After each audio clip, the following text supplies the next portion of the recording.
Bienvenidos a Presidenciales Bajo la Lupa, un espacio de más allá de la doxa, el podcast del Centro de Estudios de Análisis Político Giovanni Sartori de la Facultad de Derecho y Ciencia Política de San Marcos. En este episodio ponemos bajo la lupa a Luis Durán, abogado, profesor universitario, ex regidor de Lima Metropolitana y hoy presidente del Partido Morado.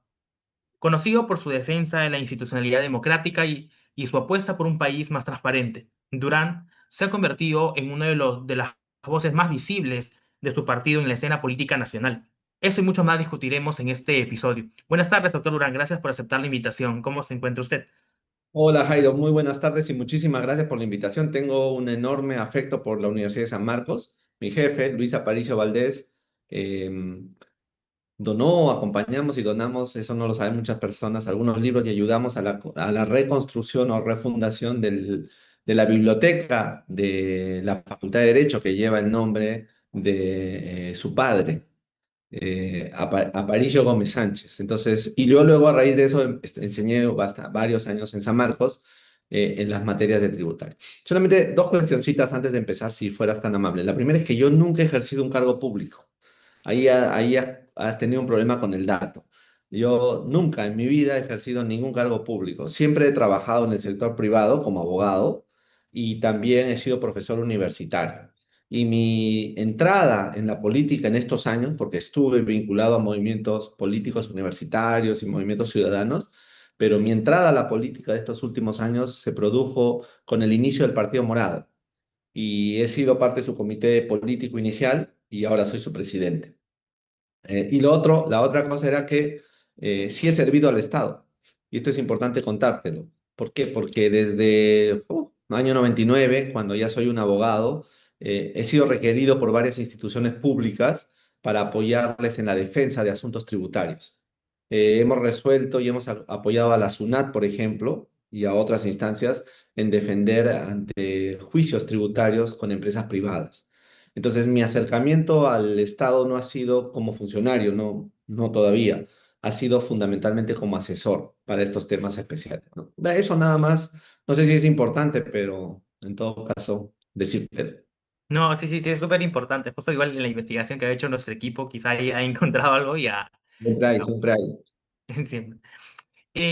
Quisiera iniciar igual con una pregunta que justo hace un par de semanas habíamos entrevistado también a Mesías Guevara, también que es del Partido Morado.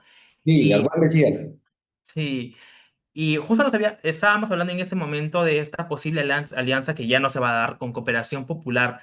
Eh, ¿Qué sucedió en esto? Porque sucede que se están yendo ahora solos, básicamente, ¿no? Igual que muchos partidos, pensábamos que quizás las alianzas podrían ser una solución ante tanto partido.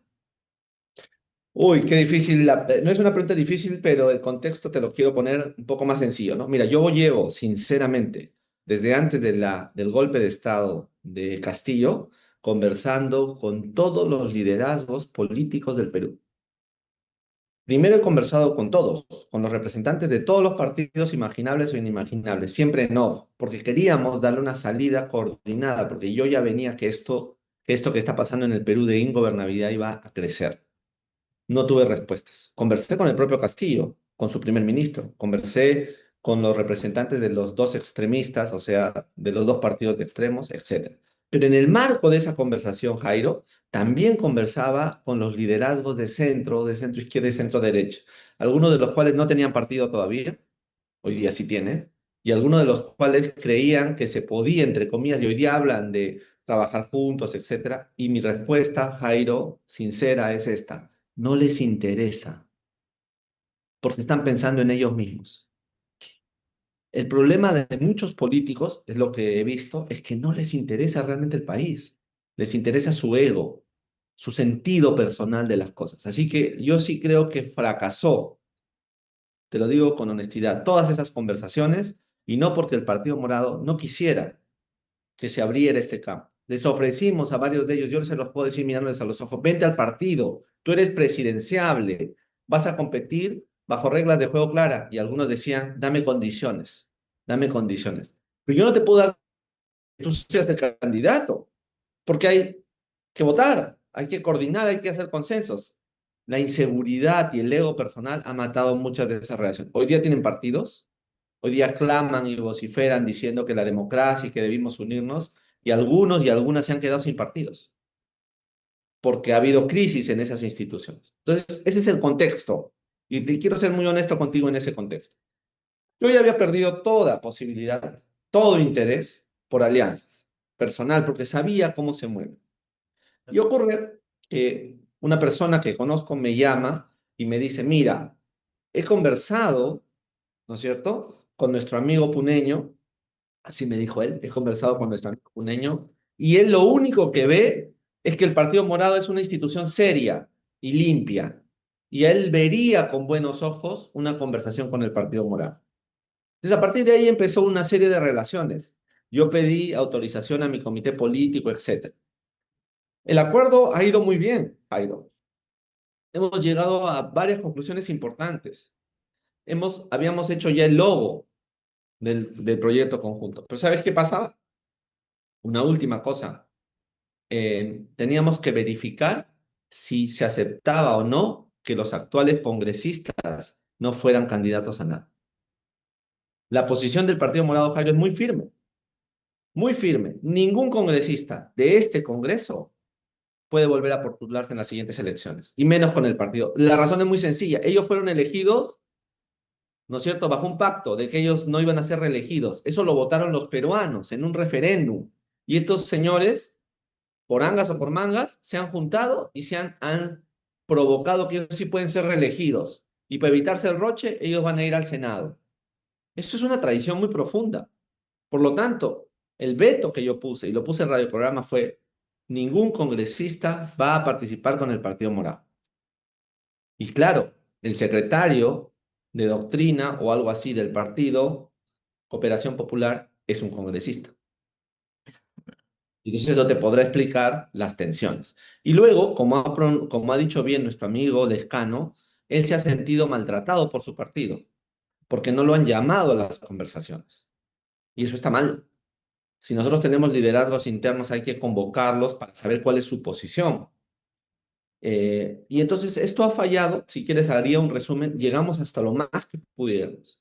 Yo no tengo nada que decir contra las autoridades del otro partido. Me parecieron gente seria, correcta. Sin embargo, a veces no se puede, aunque se quiera. Y es mejor seguir siendo amigos sin una mala alianza, ¿no es cierto?, que hacer una alianza a la loca y que se caiga. Ya tú has visto los otros casos. Los otros partidos se están cayendo sus alianzas. Se cayó la alianza del señor López Chao, se cayó la alianza del otro grupo, se han caído casi todas porque no lo han hecho bien.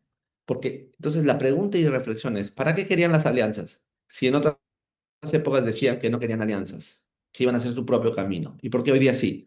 Para impresionar a la gente. Los políticos dinosaurios les gusta impresionar, mandarle mensajes a la gente. Yo sí lo logré, yo sí pude, aunque después no funciona. Entonces, Jairo, en conclusión, la clase política en el Perú, sean los que están dentro, los que están fuera, está muy verde para entender la necesidad de construir juntos. Esa es la máxima de un político, tratar de juntar y aglomerar fuerzas para lograr que las cosas vayan bien. Sí, justo igual usted comentaba el tema de los congresistas, lo cual me parece igual, yo creo que estaría de acuerdo, pero creo que quizá las situaciones son distintas, ¿no? Quizá en otros partidos tienen algunos que pueden ser congresistas. En el caso del Partido Morado logró tener tres congresistas, pero creo que ahora ninguno de ellos ya forma parte del partido ahorita. Y Claro, es una pregunta muy inteligente la tuya y te la agradezco. Como buen samarquino me estás queriendo poner el punto sobre la I para que yo te conteste. No, no es por ellos. Te voy a explicar la relación con ellos. El Partido Morado tiene un problema, o tuvo un problema.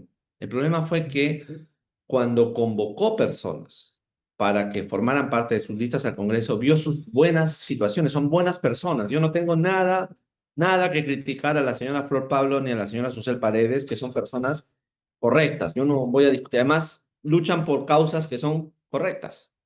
El problema es cuando tú a un invitado, si logras juntarlo a la organización política. Ese es el problema, Jairo, porque ¿de qué sirve traer personas que después van a ir por otros lados? En eso el Partido Morado no fue claro. ¿Por qué? ¿Por qué? Porque no estableció esa relación. La relación era con el liderazgo anterior, con Julio Guzmán, no era con el partido. Por lo tanto, cuando Julio Guzmán salió de escena, ellas se vieron sueltas en plaza, los tres, y empezaron a querer hacer las cosas a su sentido. Cuando el partido les reclamó ciertas cosas, por ejemplo, ¿qué reclamaban? Y Jairo, yo quisiera que pasados los años se nos entienda. ¿Cómo vas a hacer un pacto en el Congreso con el partido de gobierno? ¿Cómo vas a hacer un pacto en el Congreso con Somos Perú? ¿Cómo vas a hacer un pacto en el Congreso con personas que claramente estaban descalificadas y partidos que no funcionaban? El partido, la militancia no quería eso, pero ellos insistían en hacerlo. Nosotros no teníamos por qué hacernos responsables. Pero la relación se ha mantenido hasta cuando se ha podido. El primero que se desvió y se fue el señor Málaga, porque no tenía ninguna relación con nosotros. Pero además, ahora hemos visto que no tenía ninguna afinidad ideológica. Esa fue una responsabilidad, evidentemente, nuestra. Yo no voy a venir acá a lavarme las manos. Yo, como presidente del partido, he pedido 5 veces disculpas y perdón a la gente por lo que hicimos. Yo soy el responsable del partido, pero espero que nunca más vuelva a ocurrir eso. Que traigamos al partido personas que no piensan como nosotros y que son capaces de decir una cosa en una época y otra en otra. Cuando no me gusta un gobierno, decir hay que vacarlo. Y cuando el gobierno me gusta, decir, ay, no, ya no funciona la vacancia. O sí o no. No puede ser así. Las otras dos señoras se mantuvieron porque estaban inscritas. Susel siempre declaró, y eso es bueno porque Susel, dígase lo que se diga, siempre va a ser clara en sus ideas, a veces no son políticamente correctas. Susel declaró que había venido y se había inscrito en el partido por una alianza con su partido. Por lo tanto, ella era militante de su partido. Está bien. Y en el caso de Flor, se hizo militante, pero nos faltó tiempo. Nos faltó tiempo para fusionar. Entonces, en conclusión, sí, efectivamente hay un problema, Jairo, que la ciencia política, ustedes que saben de eso lo podrán estudiar, los abogados también lo vemos desde el derecho constitucional, es si vas a permitir que en un partido haya invitados, asegúrate de que hayan reglas de juego para que los invitados después no se vayan. Yo tengo una idea, la he propuesto en el partido y he tenido consenso. Es la siguiente, si una persona entra al Congreso, por ejemplo, por un partido, ¿ok? Si una persona entra al Congreso por un partido X, digamos, y después se quiere retirar, pierde su curul. Y la curul se queda para el partido. Y el siguiente en la votación del partido es el que entra en su lugar. Por lo tanto, le fuerzas a mantenerse en la organización, a participar de la misma organización. Yo creo que esa podría ser una salida, pero hay un problema. Yo lo acepto. Pero nuestro asunto no tiene que ver con eso, Jaime. Y yo quiero ser muy claro aquí contigo. Nosotros hemos impulsado desde que vino la señora Boluarte, incluso antes con el señor Castillo, pero esto se generó mucho más rápidamente cuando vino Boluarte y se murieron 50 personas, las mataron, Jairo, en marchas y protestas. Eso para el Partido Morado fue un momento de ruptura muy dolorosa con todo. Nosotros no podíamos quedarnos al margen y a partir de ahí el Partido Morado ha estado al lado de la gente en las marchas. Tú ve marcha de personas en este país, los morados hemos estado siempre, a veces sin nuestras pancartas porque nos lo pedía, a veces con nuestras pancartas, pero hemos estado con la gente, porque para nosotros no se puede echar al olvido la muerte de 50 personas. Entonces, Jairo, si nosotros decíamos que se vayan todos y este Congreso, Jairo, es cómplice de la destrucción del país, ¿cómo vamos a, cómo vamos a permitir que se elijan congresistas de este periodo? Es una locura. Mira, Jairo, el Perú, por un referéndum, dijo que no había reelección de congresistas y estos señores han cambiado la norma para reelegirse ellos. Si nosotros aceptamos eso, Jairo, entonces no estamos siendo coherentes. Y lo que nosotros tenemos que hacer es coherentes. Por supuesto que nos gustaría que algún congresista viniera, por supuesto, pero no se puede, Jairo. Y si estas tres congresistas se hubieran mantenido, estas dos se hubieran mantenido en el partido, estoy seguro que ellas hubieran aceptado no postularse, porque esa es una convicción institucional. Es más, estoy pensando, voy a conversar con el CEN en estos días y con el nuevo secretario de Plan de Gobierno del partido, que es el señor Fonberry. ¿Sabes para qué, Jairo? Para plantear la siguiente cuestión, que ojalá que funcione, ¿no? Mm, Decirle al pueblo que vamos a volver antes de la última reforma constitucional. Este ¿Cómo es? Senado, O sea, pedirle al país que nos dé su voto, esto había una propuesta, pedirle al país que nos dé su voto para volver hacia atrás en la reforma constitucional, porque eso fue lo que la gente quiso en su referéndum. Y si queremos hacer cambios, que no se haga por 4 partidos, por 10 partidos encerrados entre ellos, sino que se haga con la población. Porque este Senado nos lo han impuesto. No es el Senado que se planteaba antes. Y además es un Senado y un Congreso que ata al presidente de la República, Jaime. Entonces, te voy a decir algo más. Cuando tú has dicho los presidenciables, hoy día en el Perú, con esta constitución, el presidente no pesa nada.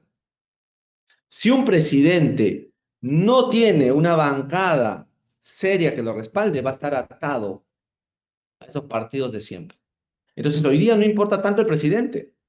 Hoy día importa que los partidos como el Partido Morado tengan, ojalá Dios quiera, una muy buena bancada, porque creo que ese es el camino importante.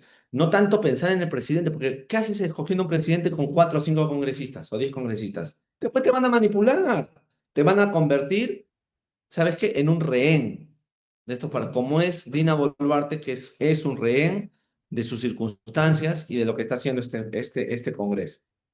Bueno, me Sí, extendí, discúlpame, me extendí. no, no, es genial poder tener un panorama mucho más Una completo. pregunta provocadora, pues con trampa. No, en todo caso, igual quería consultarle algo, o sea, ya sabemos cómo se encuentran los partidos, ¿no? Evidentemente, creo que varios politólogos lo dicen, no existen partidos políticos, porque igual eso contempla un montón de cuestiones, puedo citar incluso el nombre de Sartori, que habla de esos temas, y realmente no tenemos partidos políticos, ¿no? Quizá Levitsky le llama locomotoras, porque básicamente ponen a un personaje que pueda jalar un montón de votos y así tener algún tipo de representación en el Congreso y finalmente, como diría alguno que otro congresista, finalmente donde se gana lo que realmente importa son los lobbies, ¿no? Dentro del Congreso. Pero en el caso entiendo que el Partido Morado está trabajando mucho más en esos temas, el tema de los jóvenes morados, etcétera. Pero en sí mismo, creo que el Partido Morado también ha sido parte del problema en el Congreso, por lo menos anterior, o por lo menos en el panorama electoral que tenemos. ¿Por qué? Porque primero usted habló del tema los invitados y todo ese tema, y me pareció, por ejemplo, preocupante en esas circunstancias, por ejemplo, que un partido se quede sin representación, ¿no? Eso por un lado. Y el segundo también, porque pese a los trabajos que ha habido, quizá de su partido, o en este caso creo que ya no sería quizás responsabilidad suya perdón, del partido, o cómo lo interpretaría en todo caso, porque el respaldo que tuvo el Partido Morado también fue bastante baja, no en las elecciones anteriores cuando postuló con Julio Guzmán. Recuerdo que fue margen de 2-3% por ahí, que finalmente hizo que entraran 3 congresistas, e incluso votó un tema, ¿no? Un tema legal para que uno pueda reconocer que sí, efectivamente tenía una representación congresal. ¿Qué le diría, no? ¿Qué diagnóstico más grande hay quizá en eso también con el partido? Wow, haces preguntas muy complejas e interesantes y yo te las agradezco. A ver, ¿por dónde empiezo? Mira, datos, primero datos, ¿no? Para que pueda argumentar. Dato número uno, el Partido Morado fue el único partido de la nueva época que se ha inscrito juntando más de 800.000 firmas. Nosotros hemos juntado casi 1,5 millones de adhesiones, porque esa era la ley electoral que nos pusieron para no dejarnos entrar en el sistema. El otro partido que entró así fue Podemos, pero Podemos está en un proceso fiscal por adulteración de firmas de esa época. Pues nosotros hemos llegado a 1,500,000 firmas y no hemos tenido procesos institucionales. Al partido no se le ha acusado de nada. Y salimos a las calles con nuestros militantes futuros, con nuestros ciudadanos en las calles. Ese es el primer dato. Entonces, el Partido Morado no es un club de amigos, no es un grupo de gente que le puso plata, fue un proceso histórico que se construyó con los más altos estándares. Cuando nosotros entramos al sistema, solo entraron dos, ya te digo, Podemos, ya sabemos qué pasó, y nosotros. Nosotros fuimos los primeros en decirle al país que ese modelo no ayudaba, porque solo permitía que partidos con dinero o partidos con mucho esfuerzo, voluntad como nosotros, pudieran entrar. Y clamamos porque se cambiara. Y se cambió. El modelo de hoy es muy fácil de entrar, porque son muy pocos adherentes, ¿no es cierto? Y se piden muy pocas cosas. Y además todo es formal. Consecuencia, ¿quiénes han entrado? Un montón de gente. Partidos que se dicen que eran partidos institucionalizados, con gente que parecía seria, falsificando firmas. Varios, ¿ah? Están con miedo ahora, le quieren echar la culpa al Jurado Nacional de Elecciones y a la reniegan. Varios, no estoy hablando de uno, estoy hablando de varios. Segundo, partidos de empresas, de familias, sepa Dios de qué, donde hay un solo líder, un dueño que hace y deshace. Por eso es que has visto estos shows, ¿no? Alguien con interés se mete a un partido y después renuncia y dice, ah, yo no sabía. Como hoy día el congresista Anderson, ¿no? Ah, me voy de este partido porque no pude ser. Ah, pero por favor, señor congresista, ese partido todos sabíamos que era de una persona. O sea, no me venga acá a decir eso. Y usted estuvo en Podemos. O sea, no se venga acá a ser el bueno de la cuestión cuando usted ya tiene trayectoria. Entonces, ese es el segundo dato. Todos estos partidos, todos los que van a competir han entrado así al sistema. Hay un único partido que ha entrado de otra forma, que es el Partido Morado. Entonces, primera cuestión. Segunda cuestión, Jairo, ha pasado algo en el mundo, no en el Perú, que ha generado una ruptura entre la política y el ciudadano. Tiene que ver con muchos factores, ustedes lo estudian mejor que yo, pero hay una desconexión muy profunda entre el ciudadano común y los partidos. Eso pasa aquí en todos los países, en todos los países. Entonces, la pregunta es, ¿cómo podrías reconstruir esa relación con los partidos o con otras instituciones? En mi opinión, la respuesta pasa por cuatro elementos. Uno, el partido tiene que adecuarse a las novedades del tiempo. ¿Cuál es la novedad? La virtualidad. Tiene que ser un partido en red y un partido digital. Primer asunto. Si no, no llegas a la gente. Segundo, el partido tiene que abrir las puertas a todos. Por lo tanto, más que una jerarquía institucional, tiene que ser una red de ciudadanos trabajando juntos y construyendo política. Tercero, tiene que ser un partido que esté en las causas de la gente comunes y corrientes. Un amigo querido le dejó al Partido Morado esta frase que le hemos usado y es parte de nuestra concepción emocional, ¿no? El Partido Morado tiene que estar en los dolores y en las esperanzas de la gente. Y cuarto, los liderazgos de los partidos tienen que ser liderazgo de los partidos. Tienen que ser formados en los partidos. Porque si no, no entienden los partidos. Ya. Ok, entonces ahora voy a la siguiente cuestión. Esa es la visión. ¿Cuánto de eso hay en el Perú? Muy poco. ¿Cuánto hay en el Partido Morado? Yo te digo con honestidad, hay más que en otros partidos. Nosotros hemos querido hacer las cosas bien desde el comienzo. A veces no lo hemos hecho bien, porque somos seres humanos. Jairo, yo no voy a decir que somos supermanes, que somos los buenos. Eso es jugar a la historia de buenos y malos, una tontería. Nosotros hemos intentado, seguimos intentando hacer un buen partido y creo que lo tenemos, pero también tenemos los errores de otros partidos. Pero sí somos un partido, Jairo. Por ejemplo, te pongo el ejemplo, lo que está pasando en Miraflores. Un regidor, el señor Renato Tiniano, está defendiendo a la ciudadanía contra el alcalde y todos los regidores demás. Y tú vas por Miraflores y les preguntas a los vecinos si quiere el trabajo del señor Renato Tiniano y te van a decir que sí. ¿Y quién es Renato Tiniano? Fue un militante de base al que el partido le dio la oportunidad de servir a su población. ¿Y acaso el Partido Morado sale a la calle a decir somos el Partido Morado de Miraflores? No, es su trabajo. Él es un líder que va a conectar y traerá a ciudadanos cuando pueda. Entonces, Jairo, eso es importante. Y por último, tú me dices, haga usted un análisis de si es de los viejos o de los nuevos. ¿Y por qué tan poca votación? Poca votación. No, Jairo, ahí te has equivocado.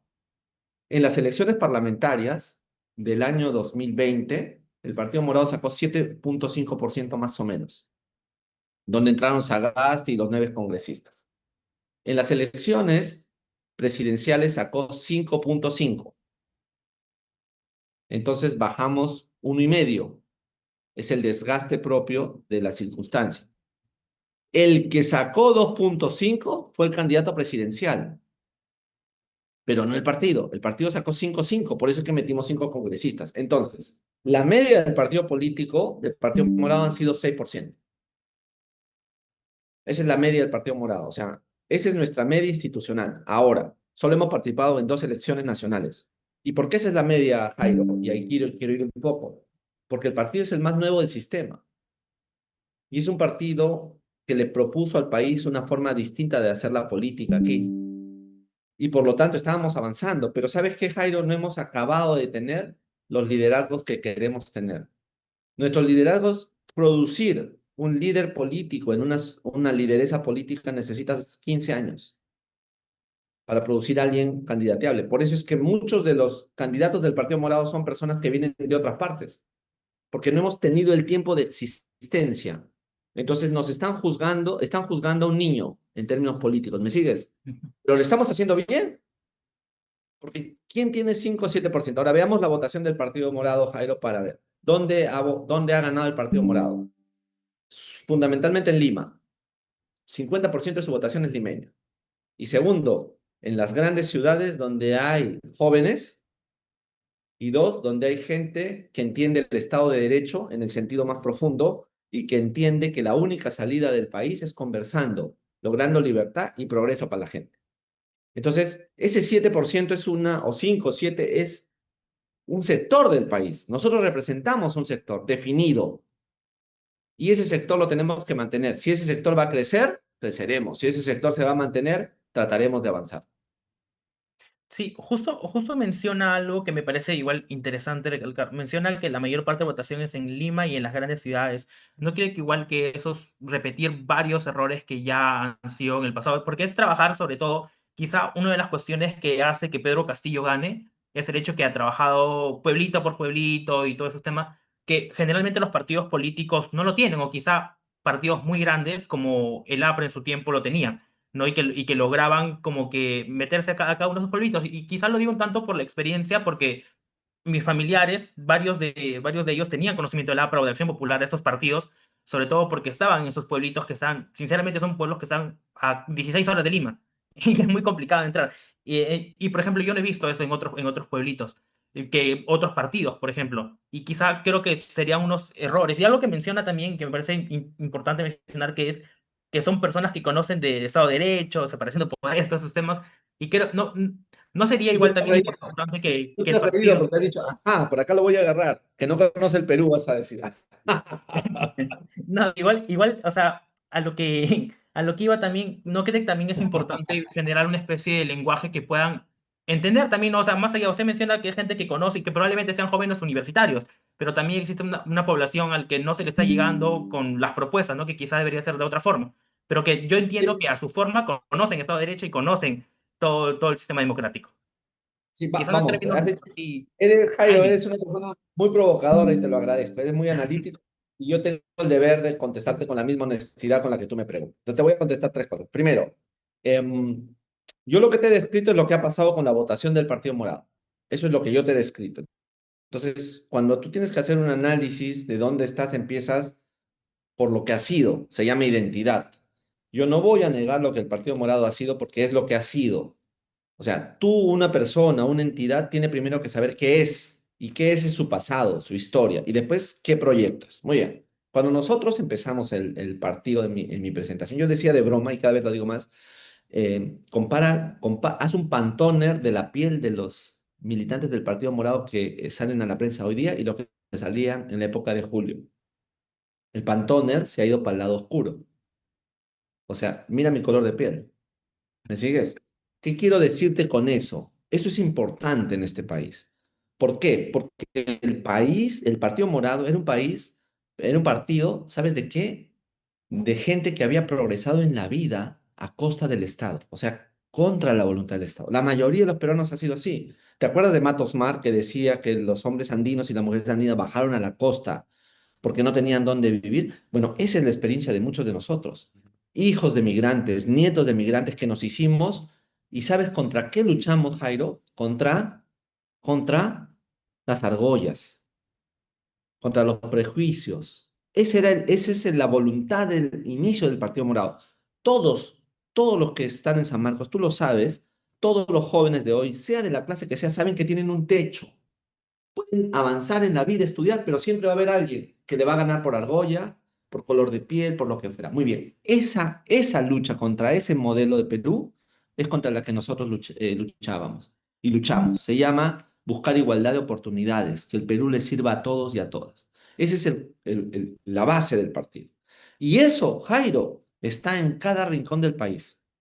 Y yo te lo digo porque yo soy de Huancayo, yo he vivido en Huancayo, sé lo que significa venir a Lima y estudiar en la Universidad Católica en la década de los 90.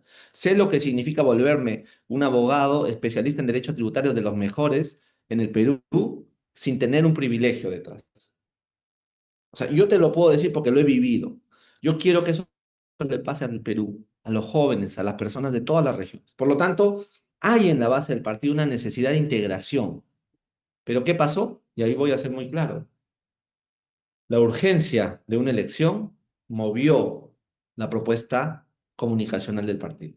De pronto ese partido inicial empezó a ser otro partido, donde quienes salían a hablar eran tuiteros, quienes salían a hablar eran personas que no conocían esta realidad, que hablaban de otra forma, que incluso podían salir a la prensa a decir tonterías. Los morados siempre hemos sido gente razonable. Jamás íbamos a decir tonterías ante la prensa. Yo jamás le he dicho, ni nuestros liderazgos. Ahí te pongo a Francisco Sagasti. Jamás. Pero de pronto los candidatos empezaron a bailar, Jairo, a bailar en escaleras, en los pueblos jóvenes. ¿Te acuerdas que, no sé si tú te acordarás que hubo un spot del bus morado? O sea, se frivolizó, nos fuimos, ya, todo eso es la impostación de un modelo comunicacional político sobre la identidad de un partido. Por eso no funcionó. Entonces, en mi opinión, cuando el partido le votó a esos sectores, fue porque fueron los que entendieron el mensaje a pesar de la forma. Y por eso el camino del Partido Morado hoy día es extender esta comunicación para que la entiendan los ciudadanos comunes y corrientes.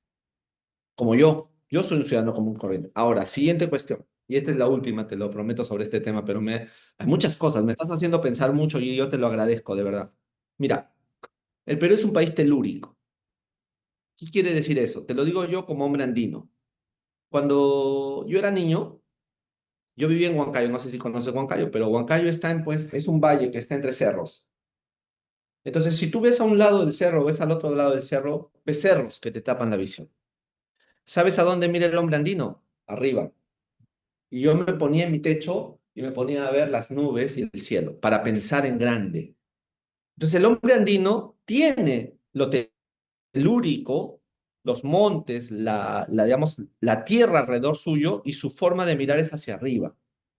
Entonces, en el mundo andino hay muchas instituciones occidentales que vinieron con los españoles que han sido sobrepuestas a nuestro mundo andino, pero que no siempre tienen la misma valía de lo que era antes. Y ese es un problema. Entonces tú me dices, los hombres andinos somos democráticos, sí, vamos a votar, creemos en el Estado de Derecho. Oye, pero muchos hombres andinos le pegan a sus mujeres. Muchos hombres andinos le sacan la vuelta a sus mujeres. Muchos hombres andinos no le pagan la pensión a sus mujeres y hacen sufrir a sus hijos. ¿Y eso por qué? Porque las mejores cosas del mundo moderno demoran en llegar. Pero hay cosas que el mundo moderno tiene que son malas y que el hombre andino no tiene. Por ejemplo, el hombre andino le gusta celebrar colectivamente. Yo me acuerdo, ¿no? A mi abuelito decir que todos en el pueblo de donde él era, juntaban plata para la fiesta. Y yo decía, ¿y por qué, abuelo, no? Y me decía, porque la fiesta es un espacio de convivencia muy importante. Eso el occidente no lo tiene, el occidente es individualista. ¿Me sigues? Entonces, cuando yo te he querido decir eso del Estado de Derecho, te lo he dicho en el sentido siguiente. Sí creo que para que todas las personas que vivimos en este país podamos convivir, tiene que haber un respeto a una norma que sea igual para todos. Porque si las normas no son iguales para todos, entonces los privilegiados siempre van a ganar. Y eso se llama Estado de Derecho. Ahora, ¿todos lo entendemos? No. No, pues, porque nuestra vida ha sido, porque la vida de una persona, te voy a hablar del hombre andino que sé que yo conozco, porque yo soy un hombre andino. La vida del hombre andino ha sido siempre con las reglas tiradas para los más poderosos. Siempre. No había Estado de Derecho. Entonces, cuando tú le dices a alguien, Estado de Derecho, te va a decir, no, Estado de Derecho, el juez es el que le da la razón porque le dan plata al más poderoso. Estado de Derecho cuando matan a mi gente porque fue a protestar y la presidenta se hace la loca, ese no es Estado de Derecho. Entonces, cuando ese Estado de Derecho es imperio de la ley, de la igualdad, de que todos somos iguales, eso es lo que el Perú necesita. Y eso no todo el mundo lo entiende, porque para mucha gente eso no es importante. Para mí es importantísimo, porque sin eso no hay progreso. No hay posibilidad futura en este país si no todos somos iguales ante la ley. Mira que estoy hablándote del siglo XVII, XVIII del mundo.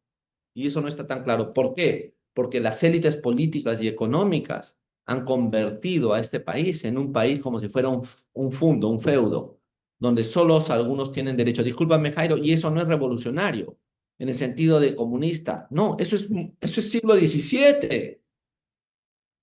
Entonces me asusto cuando la izquierda no quiere aceptar esto y empieza a pensar en locuras. Lo que necesitamos es igualdad, porque yo sé que los ciudadanos comunes y corrientes, si le das igualdad, si le das que el Estado funcione para todos, van a crecer. Te voy a poner un ejemplo, Jairo, y con eso termino. Hace unos 10 años, me invitaron un grupo de alumnos de la universidad a hablar de criptoactivos. Hace 10 años, o sea, cuando no había criptoactivos. Entonces dije, bueno, me puse a estudiar tributación de criptoactivos. Después saqué un artículo y después un libro. Bueno, yo dije, van a venir 4 personas, Jairo. Es un tema que no le importa al Perú. Era un sábado a las 4 de la tarde. Lo primero que me impresionó cuando yo llegué a la universidad era que vi carros de alta gama, muchos. Y cuando llegué al salón, ¿cuántos crees que habían, Jairo? Había 70 personas, todos jóvenes, todos del Pantón el Oscuro, y todos no eran universitarios, no eran de la universidad. ¿Sabes qué eran? Eran mineros de criptoactivos que estaban haciendo minería de criptoactivo en el Perú porque la minería es barata en el Perú. Me impresionó, me impresionó, Jairo. Ese es un Perú que no conoce el mundo. Entonces, si le das condiciones a la gente, si la tecnología es barata, si hay igualdad de derechos, la gente va a despegar. Entonces, no he querido decir que somos un partido elitista, no lo creo. Lo que estoy queriendo decir es que tenemos una visión del mundo que no es fácil de entender. Y además, que si no la comunicas bien, no te la van a entender, porque la gente está preocupada. Y hemos fallado en la comunicación política, está clarísimo. Para mí hemos fallado. Y no tengo claro cómo comunicar, Jairo, en el buen sentido te lo quiero plantear, porque el Perú de hoy, a diferencia del de 2021 y 2020, es un Perú más fragmentado. Y hay una mayor disonancia de los jóvenes con la política, de la gente. La gente está harta, está impotente con los políticos. O sea, no le interesa. Le hablas de política y dice, no, eso es un mal. Entonces, ¿cómo conversas con la gente y le devuelves la esperanza? Yo siempre pienso, hay que organizar la esperanza de que este país puede ser distinto, Jairo. Hay que organizarla. La gente tiene esperanza, pero cuando tú organizas la esperanza, tienes siempre un problema. Que organizar la esperanza cuesta, pero siempre hay el pinchaglobo que te la quiere bajar. Y lo que tú has construido por mucho tiempo, ¡pum!, te ponen algo y se desinfla inmediatamente. Entonces, organizar la esperanza, ese es el camino, Jairo. Sí, me parece igual Es interesante la visión que plantea, y eso me parece genial, sobre todo porque creo que a partir de eso se construyen los partidos, ¿no? A partir de esta visión que puede gustar a unos o no, creo que ya ese es otro tema, pero que es importante que se pueda tener y que a partir de eso se puedan forjar. Y me parece en realidad bastante interesante lo que usted menciona. Igual quiero terminar haciendo una pregunta quizá para cerrar esta parte que me parece muy interesante. Me estoy demorando demasiado. Son a veces preguntas breves acá en esta área, pero me está pareciendo bastante interesante porque sobre todo en la forma que usted contesta, que creo que es genial, ¿no? Que ir muy a fondo de los temas. la culpa por preguntarme cosas medias complicadas. Recuerda que No, soy profesor universitario, entonces necesitamos explicar, entender, conversar, no nos podemos quedar en las formas. Pero bueno, sí, entiendo el formato, disculpan. Pero después lo editas, pues lo cortas, le pones lo que quieres. Te no, a doy, mí me autorizo a editarlo. me parece en realidad bastante interesante porque justo también estaba dirigido más a un público de la universidad, ¿no? En todo caso, y que hay muchas veces quedan o creen que algunas respuestas quedan vacías, y en este caso creo que no va a pasar, así que me parece por esa parte genial. Eh, Justo hablando ya quizá tomando un poco más en el tiempo, eh, el Partido Morado tiene figuras bastante importantes, ¿no? En caso de usted, está el presidente Francisco Sagasti, por ejemplo, pero que quizá creo que hay igual una especie de, creo que lejanía, creo que por decirse, eventualmente creo que los que investigamos o conocemos un poco más no lo hay porque el presidente Sagasti está bastante activo dentro del Partido Morado. Sin embargo, se siente esa lejanía debido a que quizá cuando él fue presidente, el partido es como que dijo básicamente como que no sé por qué razón, básicamente decidió alejarse, ¿no? Entonces, o sea, ¿usted cree que quizá eso fue un error del partido en todo caso? Porque justamente usted cuando habló del momento de que un presidente debe tener un respaldo político. Creo que su partido, que en ese momento tenía un número interesante de congresistas, debió haber estado ahí. Creo que sí estuvo, pero que quizá el no decirlo formalmente o que el candidato en ese tiempo, Julio Guzmán, haya hecho esto, creo que haya sido un error. Oh, es muy difícil hablar del pasado en términos de errores, pero te cuento porque yo estuve muy cerca. Fui el único miembro del comité político que coordinaba. Entonces, lo de Francisco Sagasti fue una manzana envenenada para el Partido Morado. ¿Por qué? Porque el Partido Morado, si tú te das cuenta, en las encuestas estaba arriba. Y si todo funcionaba, si hubiera quedado el señor Merino o cualquier otro, nosotros hubiéramos seguramente ganado la elección, porque éramos la única alternativa. Entonces, forzar en un momento de crisis donde había muerto gente, donde todo era un descalabro, a que uno de nuestros mejores morados asumiera la presidencia, era una manera de decirnos, ahí está el premio. A ver, tanto dice, quémense ustedes y no van a llegar a las elecciones. Ese era el contexto. Muy bien. Yo te juro, mirándote a los ojos y dándote mi palabra, que nosotros no hicimos cálculo político. Le dijimos a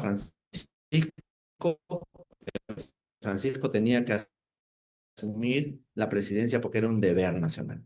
Aún fuera a costa de nosotros, porque sabíamos que si el gobierno de Francisco no levantaba, el partido podía perder la elección como fue. De hecho, si tú miras las encuestas, Francisco Sagasti, su gobierno repunta después de las elecciones cuando las vacunas llegan. Ese es un dato, de repente la gente común no lo sabe, pero es un dato periodístico y es un dato técnico. Entonces, aquí voy al asunto. Francisco era el presidente. La bancada tenía que acompañarlo, porque ese fue un acuerdo de la bancada y de la dirección política del partido. La bancada acompañaba a Francisco Sagasti. La bancada nunca se rompió, siguió votando a favor de Francisco Sagasti y esa fue la idea. Pero lo que se dijo fue, ningún dirigente del partido ni la organización del partido se mete a gobernar. ¿Y por qué? ¿Por qué? Y esto es importante, por tres razones. Primero, porque la gente iba a estar en la campaña y si se metían a gobernar podría haber habido doble función y eso no era correcto. Segundo, porque en un momento de crisis institucional donde un presidente de un partido ha entrado a gobernar no por elecciones, sino por acuerdo de Congreso, no es el partido el que tiene que tomar la dirección, sino que tiene que abrirse a todos. Y es lo que Sagasti hizo, invitó a la mayoría de gente. Y tercera razón, que creo que es la más importante. Los líderes del partido que no estábamos en el Congreso habíamos tomado una decisión. La decisión era entrar y postular al Congreso. Por lo tanto, ese era nuestro objetivo. Yo iba con el número 8. Yo no podía haber ido a ser el jefe de la SUNAT, ni el ministro de Economía, ni de Justicia de ese gobierno, porque hubiera traicionado los objetivos institucionales. Por lo tanto, si tú eres un líder, tienes que seguir en lo tuyo. Francisco tenía la capacidad para sacar adelante esto y lo sacó. Por lo tanto, más que un error, yo no lo veo como un error. ¿Sabes cómo qué lo veo? Sacrificio. Enorme ejemplo de sacrificio en bien del Perú. Otro partido no hubiera hecho esto, si hubieran hecho del poder, hubieran metido a su gente y hubieran organizado la elección, la hubieran ganado y se hubieran hecho el poder. Me queda la menor duda de que estos 10 partidos que están hoy día en el Congreso lo hubieran hecho. Nosotros no, porque nosotros queremos el bien del Perú y salieron las cosas bien para Francisco, para el país, de repente no el partido. Han habido otras razones por las cuales hemos perdido, evidentemente, Jairo. Yo no quiero decirte que esa fue la única, sería una mentira, ¿no? Pero ahí estamos avanzando. Volvería, si yo fuera el presidente y hoy día nos pasara eso, yo volvería a hacer lo mismo, porque hay que Y diferenciar una cosa de la otra. Entonces, para mí está muy claro. No sé si fue un error o no, eso ya juzgan ustedes, pero era lo que creíamos, era nuestra quizá como convicción usted institucional de ese momento. lo muestra, no, o sea, dentro del margen político, quizás, si lo vemos así como que, porque sí, ¿no? Creo que es lo correcto y lo cual me parece bastante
Recording in progress.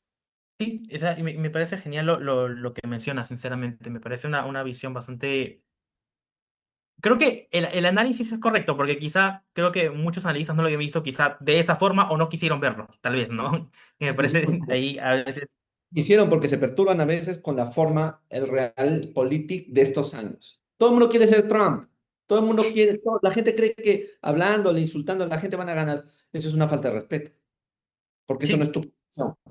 y estamos viendo que es una política bastante fea, ¿no? Ya, si lo ponemos así en términos ya más generales, ¿no? No Todos en son términos argollas, académicos. todos son grupos, todas son componendas. No, esto está mal. Sí. No.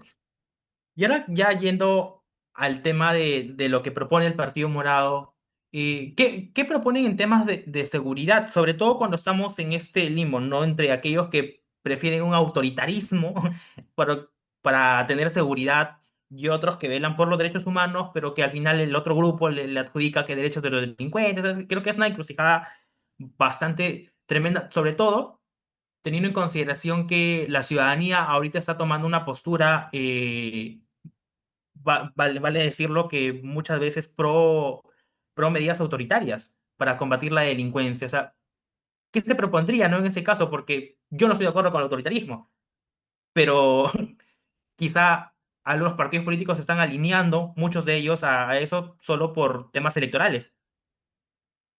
Sí, mira, a ver, yo lo veo así.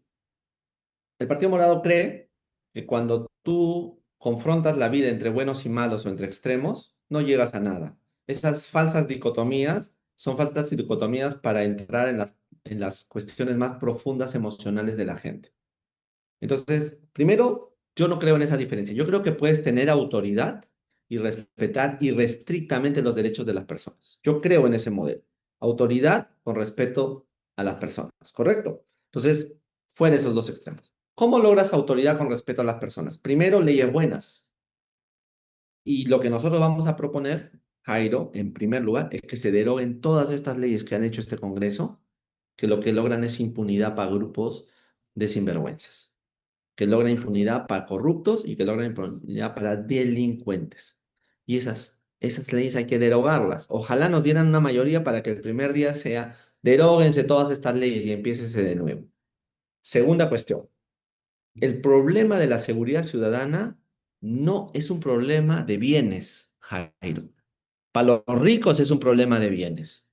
Para las personas comunes y corrientes, de los conos urbanos de las ciudades, de los pueblos, es un problema de vida. La seguridad mata gente común y corriente, viola personas, niñas que se van y las violan, malogra, ¿sabes qué? Tiendas, porque le tienen que dar cupos todas las semanas. Todo eso es la seguridad. Por lo tanto, si tú quieres llenar de camionetas, si tú quieres llenar de sensores, eso funciona en países chiquitos, pero no en una sociedad tan grande. Entonces, ¿qué tienes que hacer, Jairo? Es una palabra muy bonita, mira, inteligencia. Tienes que construir sistemas de inteligencia que permitan que la policía, una buena policía, hay que cambiar la policía, pueda encontrar los focos del delito, los nudos, y atacar los nudos. Y esto se ha hecho en el Perú. ¿Tú te acuerdas de la captura de Abimael Guzmán? ¿Acaso se capturó a Abimael Guzmán metiendo a la gente, a todos los terroristas? Se cogió al líder con inteligencia y se dice, la historia lo dice, la inteligencia que capturó a Abimael Guzmán no tenía apoyo del Estado, trabajaba sola. Capturaron a Abimael, clic, y consiguieron todo y se pacificó rápidamente. Hasta ahora quedan cosas, pero se pacificó. Entonces, es lo mismo. Necesitamos encontrar los nudos que generan la inseguridad ciudadana, que son bandas criminales, que son grupos de poder. Para eso necesitas inteligencia. ¿Dónde tiene que estar la inteligencia? No tiene que estar en los ministerios. La inteligencia tiene que estar en la policía. Y entonces aquí viene un problema muy grave, Jairo, y un problema políticamente incorrecto. El pueblo tiene a sus hijos en la policía. La mayor cantidad de policías de este país son gente del pueblo, que ha sido formada. O sea, tú vas a un lugar de clase, de personas con muchas carencias y van a aspirar a ser policía. Entonces, la policía corrupta y toda esta, los policías saben que están matando a la gente como ellos. Por lo tanto, ¿qué tienes que hacer? Reorganizar. ¿Sabes cómo, Jairo? Creando una élite. una nueva élite. Llama a jóvenes de 17, 18 años, convócalos y mételos a formar durante un año. Mientras tanto, el resto de la policía trabaja y en un año vas a tener los mejores investigadores que son como los superhombres del pueblo que van a hacer que la policía mejore. No veo otra salida. Y luego, tercero, ¿sabes qué? Esto no es broma, Jairo. Necesitamos que las cárceles realmente sirvan al país. Tú sabes que hay una cárcel en Ica que no se ha acabado de construir, que ha costado el doble de las cárceles de Milei y que no se acaba de construir porque se ha ido en corrupción. O sea, plata para hacer cárceles aquí tenemos. El problema es que no quieren. ¿Cómo van a hacer cárceles si ellos saben que luego van a ir ellos a esas cárceles? Y necesitamos construir cárceles distintas, con otro enfoque, que permita a la gente saber que las personas que están ahí adentro están porque le hicieron daño a la gente. Ya. Entonces, no autoritarismo, no vergel, sino autoridad respetando los derechos. Porque hay una cosa hay una frase que está en la Biblia, que me la decía una persona, porque yo cuando era muy joven decía, pues los jóvenes tenemos eso, yo soy bueno, a veces decimos, no, a mí nunca me pasó. Y me decía, oye, ¿tú no te has dado cuenta que hay una frase en la Biblia que dice que Dios llueve sobre buenos y malos? Y yo dije, ¿qué me quiere decir?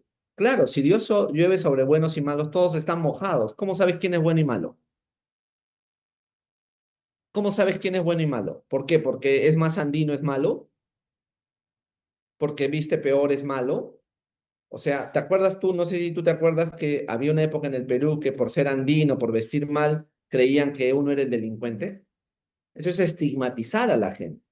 Y eso es lo que se hace en el Perú. Los delincuentes no son necesariamente los más pobres. Son grupos de poder, de cuello blanco, amigo, que gestionan y que hacen que otros sean sus obreros. El problema no es el obrero, porque ese se le puede arreglar. El problema es el otro, el que está organizando todo. Ahí hay que apuntar, Jairo.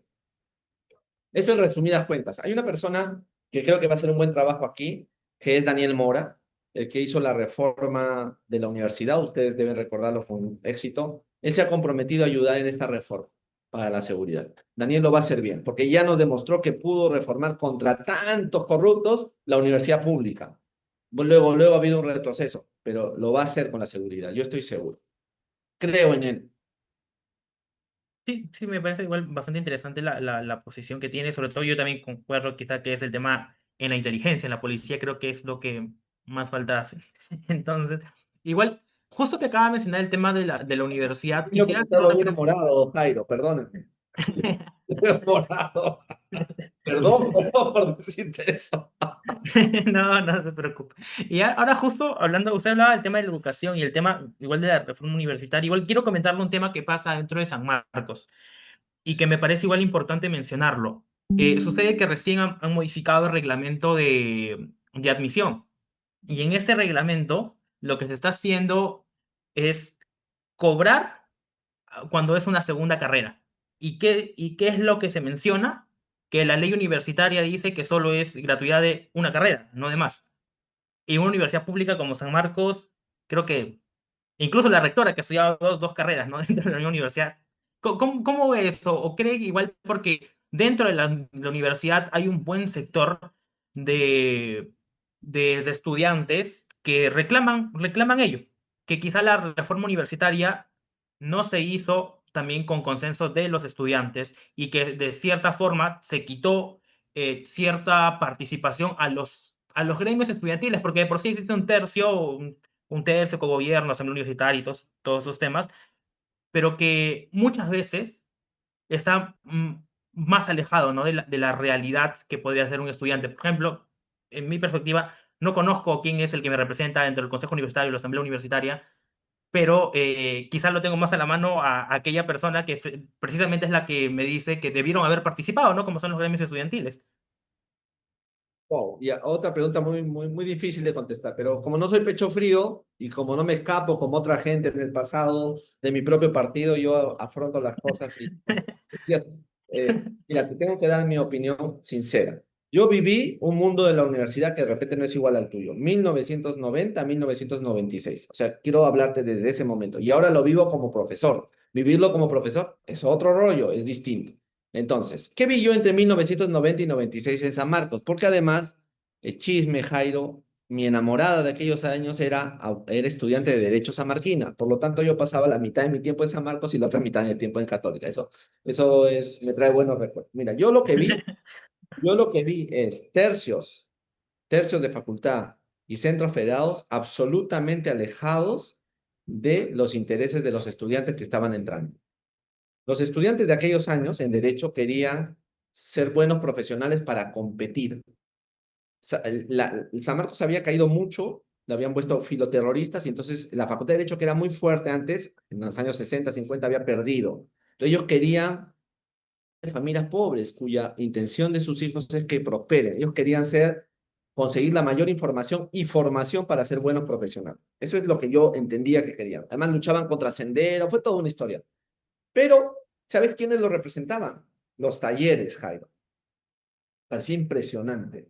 Había un taller de derechos humanos, un taller de fotografía, un taller de tributario, un taller de sociales, no sé de qué, como 10 talleres. La gente a donde iba, a las reuniones y asambleas, eran de los talleres.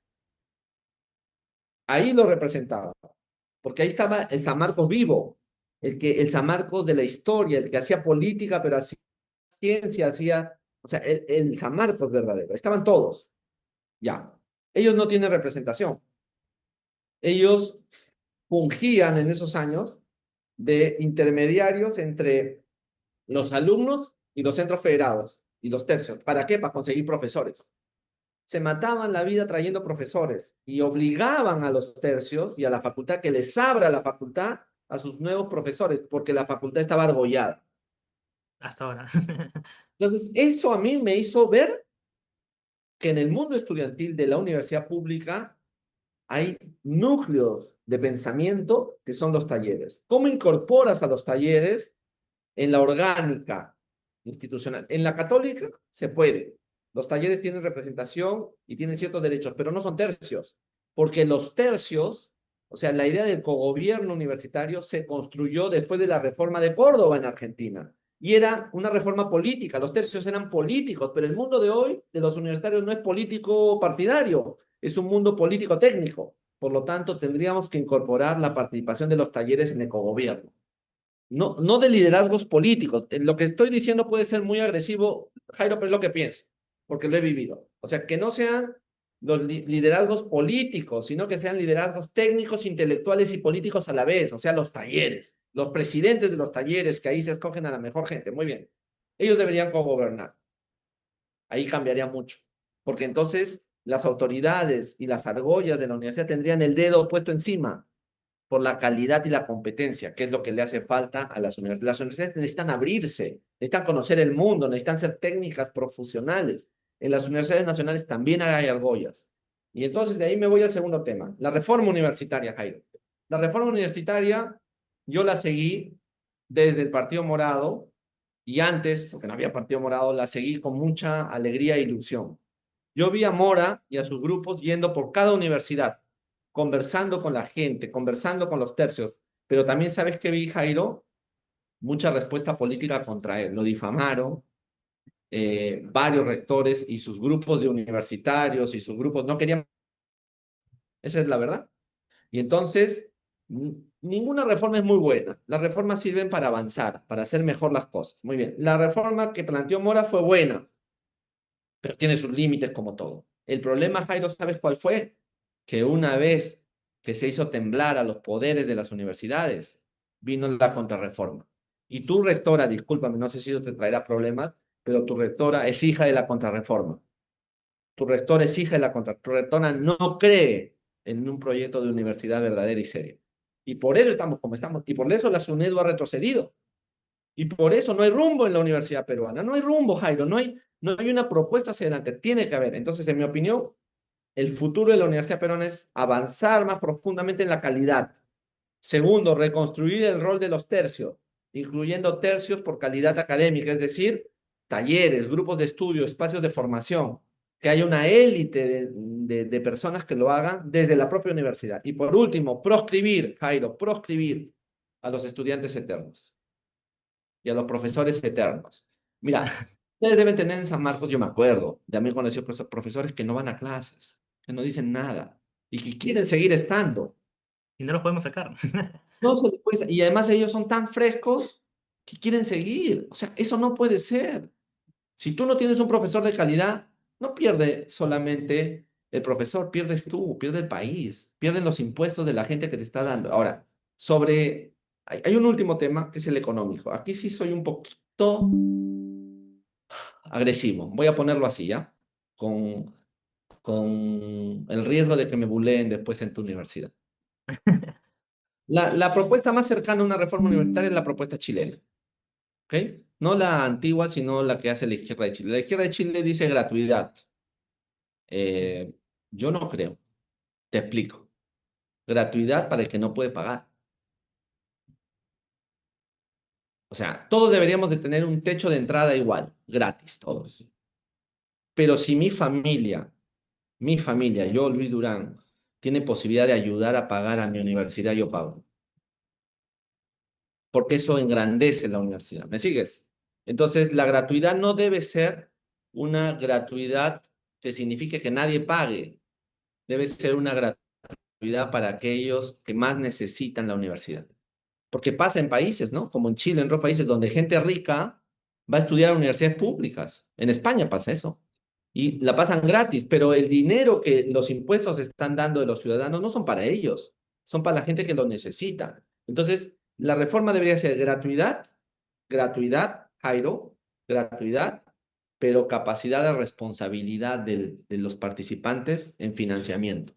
Como me acuerdo un dato, no te lo voy a decir. Cuando yo enseñaba en San Marcos, primer piso, aula del fondo, al lado de los baños. No sé si conoces la Facultad de Derecho, no sé si estás en la facultad. En el Estoy primer en la piso, facultad, ya, o sea, al fondo hay dos salones grandes, así bajos, que están frente a ya, unos bancos. la Yo rampa. estaba en uno de ellos.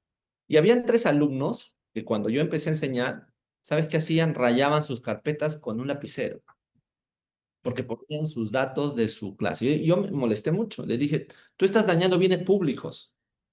Tú estás destruyendo bienes que van a servir a otras personas.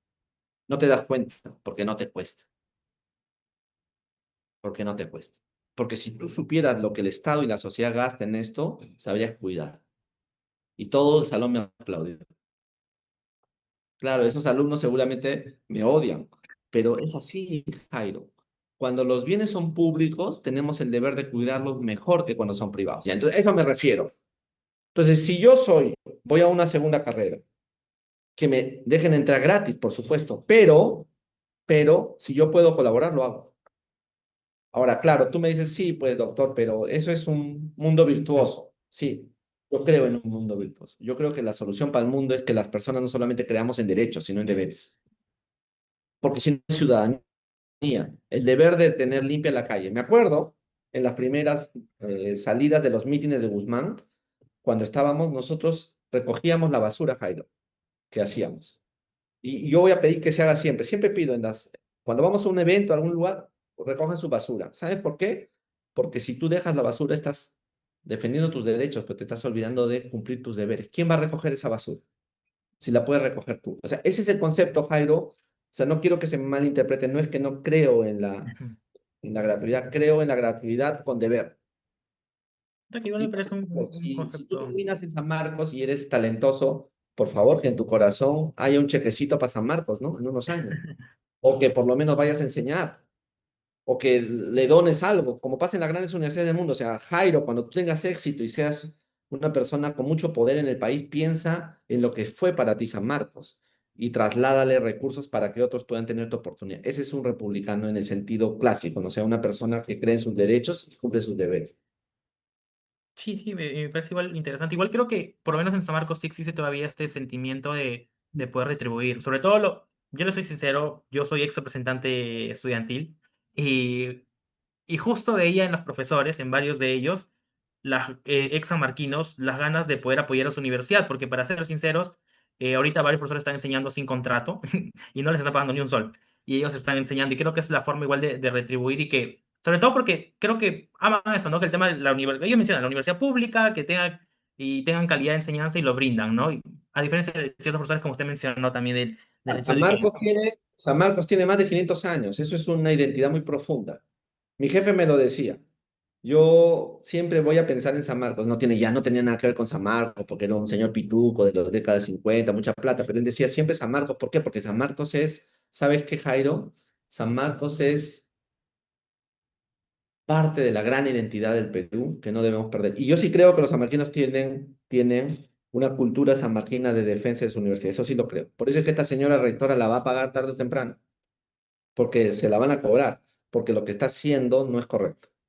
Ahora, no sé en los demás rectores, no me puedo decir, pero en mi época, los rectores que estaban la pagaron. Los que hacían daño a San Marcos la pagaron. Y San Marcos salió, Jairo. Yo quiero que esto, no sé si tu público solo es sanmarquino, pero yo quiero que sepas esto. En el año 91 San Marcos era nada, era la universidad, el grillo de los terroristas. Y 5 años después, San Marcos volvió a ser importante. Y en mi materia, en derecho tributario, hoy día los sanmarquinos tienen buenos empleos. La gente busca practicantes de San Marcos en tributario. O sea, la universidad puede cambiar, el Perú puede mejorar, pero otra vez tenemos que organizar la esperanza de que se puede hacer y no dejarnos vencer por las limitaciones propias de lo que estamos viviendo, ¿no? Sí, sí, totalmente igual con lo que menciona. Igual ojalá en San Marcos se recupere también la esperanza, porque creo que el autoritarismo no solo se vive fuera del país, sino acá adentro. Y creo que Ustedes tienen que hacerlo, Jairo. Forjen. La esperanza se forja con pocas personas que son las que empujan el coche. No dejes de hacerlo. Y si has sido representante estudiantil, adelante, sigan. No se puede parar, porque si tú le cedes un milímetro al autoritarismo o a las malas prácticas, lo que estás es destruyendo, en el caso de San Marcos, 500 años. Porque San Marcos ha tenido etapas así y así, ¿no? Pero siempre sí, ha sobrevivido, siempre ha salido. Eso tienen que hacer. como yo decía, ¿no? Yo siempre con el lema, ¿no? Que San Marcos son sus estudiantes y los estudiantes son los que finalmente van a tener Después de que esta sacar entrevista me ha adelante. dado ganas de volver a enseñar en San Marcos. Con todo El gusto, próximo doctor. año voy a dar como de derecho tributario. Ya quizá con la última pregunta antes de ir al ping pong, porque igual como le cuentas, hemos entendido demasiado porque me pareció una entrevista bastante interesante. Córtalo, Eh, córtalo, pues. Quería preguntarle, ya en extenso, ¿no? Ustedes son de los que se denominan centro republicano. ¿Qué es un partido centro republicano? ¿Qué representa y qué es lo que propone para el país? ¿Por qué sería una nueva alternativa? Dos, porque no creas esto, mi hija tiene 2 años y medio y estoy queriendo explicarle el centro republicano. Dos cositas, mira, Jairo, así, con mis dos deditos. A ella le explico de otra forma, pero te lo explico. Una persona de centro republicano cree en la libertad de las personas. O sea, creemos en la libertad. Yo creo en tu libertad, Jairo, creo en la libertad de todos. Pero la libertad en la que creemos es esta.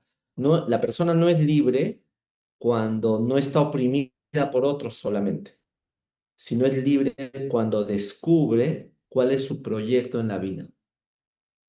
Todos nosotros, como seres humanos, tenemos un proyecto para hacer en nuestra vida, para ser mejores. No todos lo logramos. Entonces, la sociedad te tiene que permitir hacer tu proyecto. Entonces, nosotros vamos a ser siempre muy duros con la gente, por ejemplo, que violenta a las personas LGTB. No porque creamos que el modelo de vida LGTB es mejor, sino porque ellos tienen derecho a hacer su proyecto de vida. Nosotros vamos a ser muy duros con la gente que es racista, con la gente que violenta a las mujeres, con la gente que no cree en las diferencias, porque sentimos que si tú no dejas libertad verdadera, la libertad no es simplemente que no te opriman, sino es darle la posibilidad que uno se sienta orgulloso de lo que es, de cómo vive, de dónde vino, a dónde va. Esa es la libertad republicana. Eso evidentemente, Jairo, supone ciudadanía. Para nosotros la libertad no es individual, es ciudadana. Por eso es que defendemos los espacios públicos. Por eso es que cuando este alcalde de Lima, que ahorita me está destrozando la calle de Miraflores, o el alcalde de Miraflores usan la plata para sacar a los cholos, para hacer sus cosas, están destruyendo los fines públicos. Cuando la presidenta Boluarte cierra la plaza de armas porque tiene miedo, está destruyendo los fines públicos. ¿Me sigues? Cuando encierras y vuelves algo público de partes, estás violando la libertad de todos. Primer asunto, entonces, libertad profunda. Por eso es que nosotros nos dicen, no, ustedes son izquierdistas. Bueno, sí, en ese sentido somos más izquierdistas que nadie porque creemos en la profunda libertad. Porque la verdadera izquierda de hace 300 años no creía en la comunidad primero, sino en lo individuo, pero como sociedad, como libertad humana. Y lo segundo es lo que creemos, acá también otro dedo, es en el progreso. ¿Qué diablos es el progreso? Ahora es un poco cuestionable el progreso, porque el progreso a costa de qué? ¿De la naturaleza? No, ¿qué significa progresar? Significa vivir en una sociedad con la posibilidad de que tus talentos te permitan ser algo. Pero en sociedades como la peruana, la gente no puede ser alguien porque es muy diferente. Entonces necesitas el Estado. ¿Para qué, Jairo? Para que el Estado, con la plata de los impuestos de los que sí tienen éxito, pueda construir políticas públicas para igualar, para que haya educación pública, para que haya salud pública, para que la gente pueda tener esos insumos para hacer su proyecto de vida. Entonces, sí creemos en el Estado, pero un Estado eficiente y técnico que sirva para el progreso de la gente. Eso que te estoy contando no es nuevo, Jairo. Ustedes lo saben como cientistas políticos, en el siglo XVIII se forjaron, además del liberalismo y el socialismo, el republicanismo como concepto. ¿Qué era el republicanismo, Jairo? Era una vuelta a las ciudades-estado y una vuelta a la Roma para construir y decir que en una sociedad, y aquí esta es la última parte, tiene que ver con una pregunta que me hiciste antes, una sociedad avanza cuando tiene instituciones. Las sociedades avanzan si tienen instituciones. Y las instituciones no son democracia solamente, son instituciones. Entonces, lo institucional significa construir un país, un gobierno, un estado, una universidad, un barrio, una comunidad que sea institucional, donde la gente pueda avanzar sin argollas, sin prejuicios, sin pocos sentidos de la vida. Y esto lo resumo, ya porque me dijiste que me extendiera un poco, lo resumo con una frase, ¿no?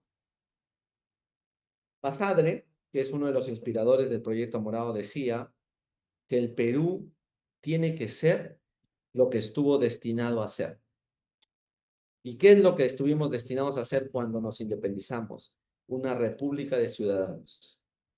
El Perú tiene que ser un país que le dé ciudadanía a todos los que vivimos en él. Ese es el proyecto Morado. O sea, es más antiguo de lo que piensas. Pero ¿cuál fue el problema? Si quieres, que tenemos que comunicarlo mejor. Tenemos que comunicarlo mejor. Creo que igual es uno siempre de los grandes retos que hay, ¿no? El tema de la comunicación es... Es muy difícil. Sí. ¿Cómo le digo esto a un joven de 16 años? Tengo que decírselo otra. ¿Cómo se lo digo a mi hija? Por eso estoy entrenándome con mi hija porque quiero que ella sea una republicana de verdad, desde niña. Entonces, cuando se pelean con sus compañeritos, le tengo que hablar, pero es muy difícil. Mientras más joven es la persona, necesitas más tiempo para ayudarla a entender, no para ideologizarlo, sino para darle caminos, para que razone. Los seres humanos, cuando razonamos, avanzamos, pero la gente no tiene tiempo para razonar. La gente está siempre así. No, Trabajando. no razona. El TikTok, ¿no? TikTok. Sí. Ahora sí, ya pasando ya para finalizar la entrevista, igual el ping pong, que le dio un concepto, un nombre, una situación, y usted va a responder con una frase o ya corta y no vale evadir nada. ¿De acuerdo? Julio Guzmán, Un buen hombre. Caviares, No lo somos. vacancia presidencial, Un problema en el Perú y en la Constitución. Francisco Sagasti, Un buen presidente. Congreso actual, Una desgracia, una porquería.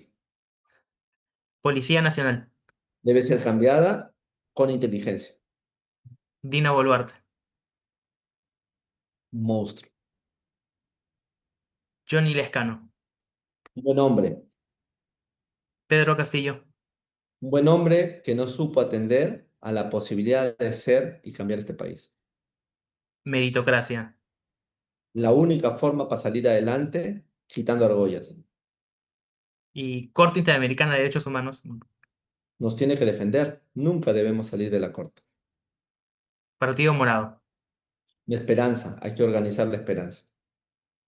Eso fue el ping-pong, doctor Durán. Igual, una última pregunta. Si usted tuviera ya 60 segundos en cadena nacional para hablarle a todo el país, desde un joven, no sé, en Huancavelica, una profesora en Lambayeque, un mototaxista en Tarapoto, un jubilado, no sé, en Madre de Dios, ¿qué le diría? Mira, yo creo que todos hemos pasado momentos muy difíciles en la vida. Hemos aprendido a crecer como seres humanos, siempre, siempre con esfuerzo. el Partido Morado quiere para este país que ese esfuerzo se convierta en victoria. Que todos nosotros, especialmente los que viven más lejos del centro del poder, puedan construir sus vidas y vivirla con alegría. Hay que construir esa esperanza. Quiero que le voten al Partido Morado. Listo, muchas gracias, doctor Durán, muchas gracias por el tiempo, por hacer tiempo, largo tiempo para poder conversar y no, Antoja, eh, gracias, de verdad. Me has gracias a hecho ustedes. pensar muchas cosas, te lo agradezco. Tengas buenas tardes. Que Adiós. tengan una buena tarde. Esto fue Presidenciales bajo la lupa. Aquí lo importante no es solo quién quiere llegar a Palacio, sino cómo y para qué. Nos escuchamos en el siguiente episodio de Más allá de la Doxa. Hasta luego.